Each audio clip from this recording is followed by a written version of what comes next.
சாமியார்லாம் இருக்கான் ஒரு இடத்துல, எல்லாமே சாமியார் தான். அதான் முற்றும் துறந்த முனிவர்.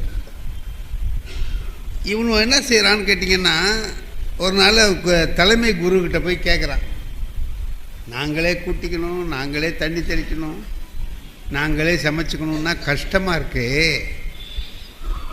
சும்மா ஒரு கிழவி வயசானதே ஒரு வேலை பார்க்கறதுக்கு வைக்கக்கூடாதான்னு கேட்குறான். அதெல்லாம் ஒன்றும் வேணாப்பா, நீங்களே உங்கள் வேலையை பார்த்துங்கன்ட்டார். அவங்க அதை சும்மா சும்மா கேட்டுக்கிட்டே இருந்தான்.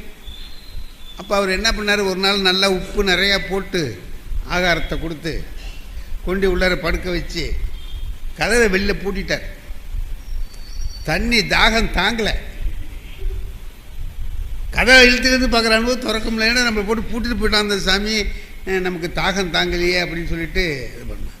அப்புறம் பார்த்தா ஒருத்தன் கண்டுபிடிச்சான் ஒரு இடத்த, காலையில் சாணி கரைச்சி போடுறதுக்காக சாணி இது ஊற வச்சு வச்சுருக்கான். அந்த ஒருத்தனுக்கு தாகம் தாங்காமல் என்ன பண்ணான், அந்த சாணி தண்ணியை மேலால் கொஞ்சம் அள்ளி குடிச்சிட்டு வந்துட்டான்.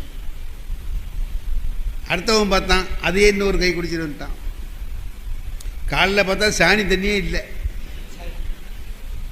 காலைல சாமியார், தலைமை சாமியார் வந்தார், குரு, என்ன நீ பாட்டுக்க பூட்டிட்டு போயிட்டையா அப்படின்னு சொன்னான். அவன் ஆமாம், சாணி கத்தி வச்சுருந்த தண்ணியை காணுமே எங்கன்னா எல்லாம் குடித்தோன்னா, அதனால தான் கிளவி அனுப்பலைன்னா.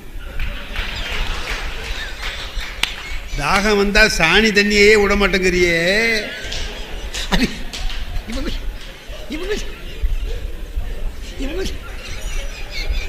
இது நான் சொல்ற கதை இல்லைங்க, ராமகிருஷ்ண பரமஹம்சர் சொல்ற கதை. யாரு உங்கள்கிட்ட மட்டும் தனியா வந்து சொன்னாரா? யாருக்குல, அவர் எழுதின புஸ்தகத்துல இருக்கா? சரி, அவர் எழுதின புஸ்தகத்துல இருக்கு, எனக்கிட்ட வந்தா சொல்லிட்டு போவாரு. அவர் எழுதின புத்தகத்துல எழுதியிருக்கிறார். ஆகையினாலே காமத்துக்கு ஒரு வாய்ப்பு கொடுக்க கூடாதுங்கிறான்.